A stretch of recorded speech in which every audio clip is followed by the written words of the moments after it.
Joe Rogan's podcast is where the biggest stars and the most influential people on the planet go to bear it all. Joe, being one of the more important pieces of the MMA world, has always given MMA fighters a platform in his worldwide known podcast. And that has led to some wild, unbelievable, and sometimes tender stories from the MMA world. From a fighter that had to fight rats for food at trash containers, to one that pretended he didn't speak English to get away from the police, to another that made Joe himself cry with the tragic story of the horrible death of a loved one. These are the top 10 best MMA moments at the Joe Rogan Experience podcast. Number 10. George St. Pierre, episode 107. It's hard to think of a fighter that deserves the title of the GOAT more than Rush. And in the 107th episode of the Joe Rogan podcast, he got pretty open about his admiration for Khabib Nurmagomedov. In a nutshell, he called the Eagle the best pound-for-pound fighter in the UFC. To me, Khabib is one of the scariest too. Oh, yeah. Not only beating you now, he's breaking you mentally. And for me, that is worse than anything. For me, it's the scariest one, pound for pound. Which is about as big a stamp of approval as you can get in this sport. As if that weren't enough, St. Pierre went on to say that if he were to make a comeback, he'd want to go toe-to-toe with Khabib.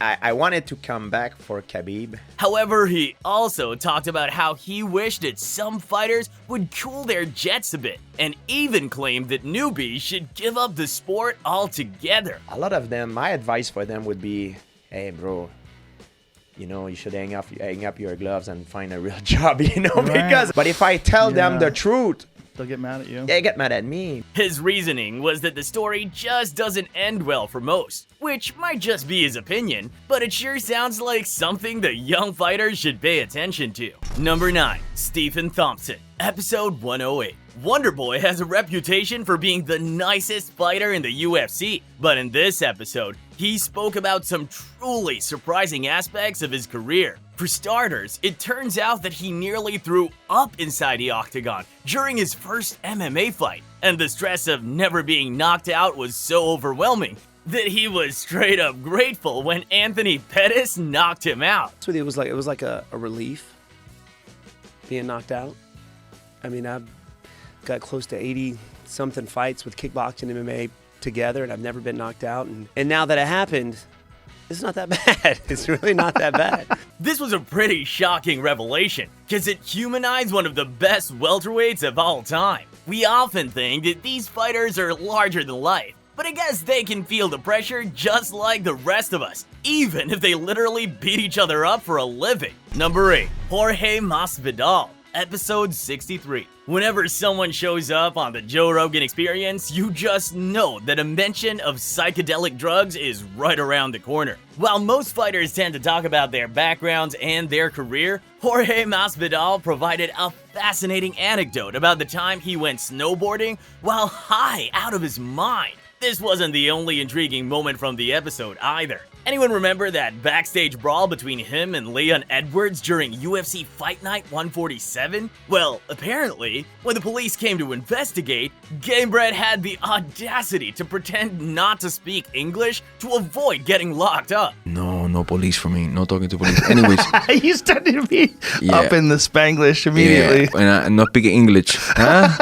Okay? That's kind of hilarious when you realize that he was literally born in Miami. But maybe his fluent Spanish was enough to get the authorities off his case. Number 7. Israel Adesanya, episode 83. Israel Adesanya's feud with Jon Jones is the stuff of legend, and the last stylebenders never hesitated to get into his rival's face. When he showed up on Joe Rogan's podcast, Izzy had a pretty humorous opinion about the whole grudge. In his own words, Jon was just acting out because he was Izzy's fan, which must have rubbed some salt into Bones' wounds. To top that off, Izzy acknowledged that Jon was jealous of the new guy getting so much of the limelight. I have to say, there definitely seems to be a bit of jealousy in Bones' corner, and Izzy really didn't waste any time before getting one up on his rival the first chance he got. Of course, this wasn't the only highlight of the episode. You might think that defeating Robert Whittaker and becoming undisputed middleweight champion would be the peak of his career. But in Izzy's view, taking down Kelvin Gastelum was a much sweeter victory. He He loved the insane back and forth that went on in that fight, and claimed that by the 5th round, he was able to find out what kind of fighter he truly was. Because of the way the fight went, the back and forth, and then me, that 5th round, like I found out who I was after that 5th round. I found out the depths I'm willing to go. In my opinion, that was the best fight of 2019. Don't you agree? Number 6, Francis Ngannou, episode 99. Ngannou's departure from the UFC has cast a cloud over the franchise, especially when people found out how hard he fought for other fighters to get their fair share. The thing is, a big part of Ngannou's current public image comes from people finding out about his poverty-stricken upbringing. And this podcast episode was where he talked about it all in his own words. The Predator spilled the beans about doing hard labor at the sand mines when he was just 10 years old. Worked in a sand mine when you were young, that you dug sand all day. Yeah.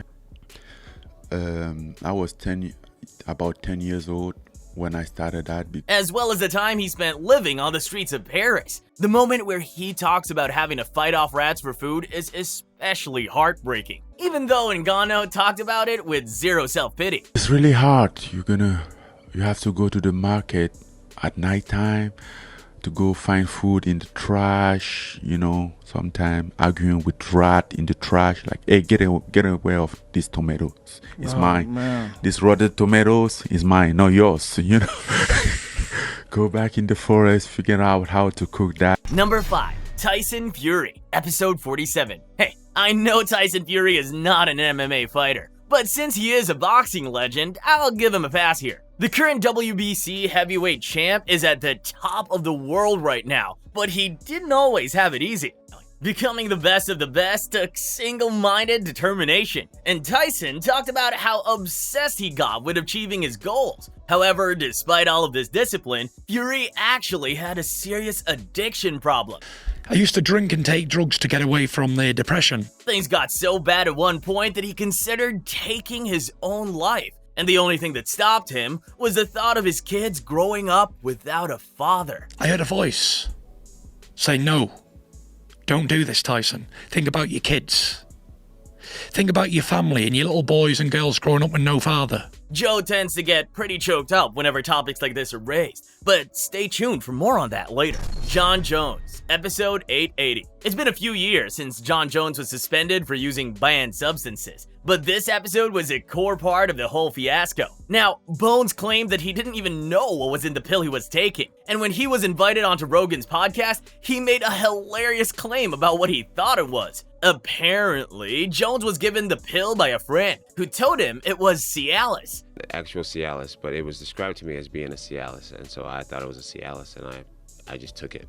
When Joe asked him why he would even need medication for erectile dysfunction, Jones replied that it was because he had a big monster to feed, and he needed help with it. So Why does a guy like you need Cialis? I have a huge cock, Joe. It's too big. It's too big.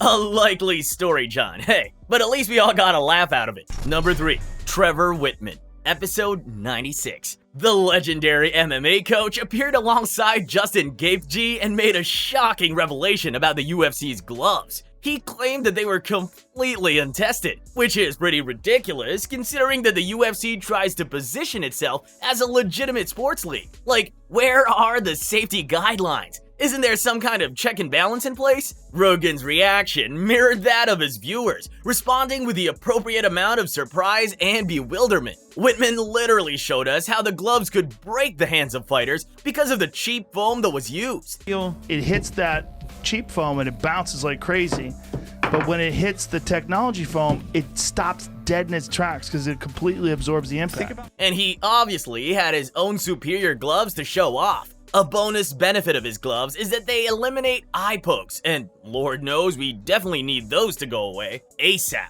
Number 2, Kale Sonnen, episode 822. Most fighters that show up on Joe's podcast are trying to boost their public image, but Kale Sonnen made the brave decision to talk about something difficult and personal for a change. Now, much like most fighters, Sonnen was pretty obsessive about his stats, and when he noticed that he tended to go down by submission in the second round, I've never been in a tough fight. I've never had stitches, I've never broken it, I've dominated everybody, and I've lost 8 fights.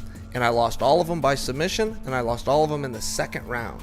he decided to go for hypnotherapy. He believed that the second bout losses, all of which came after dominating the first round, were the sign of a mental block of some sort. So, did it work? Kale certainly seems to think so, but if you look at his stats, it didn't seem to make much of a difference in his performance. Number 1. Ronda Rousey. Episode 690. Joe Rogan isn't one to show much emotion, but Ronda Rousey is perhaps one of the few guests that's moved him to tears. To be fair, she's talked about some pretty heavy stuff in this episode, like her dad's tragic suicide, for example. She mentioned that he was suffering from a rare blood disorder and a broken back that wouldn't heal, which is what led to him taking his own life. Joe got tears in his eyes. And later on, he said that he started thinking of his own daughters. Ronda's clearly been through a lot, but she was able to become one of the best MMA fighters to enter the octagon. And if you ask me, it's good that she was able to tell her story on the podcast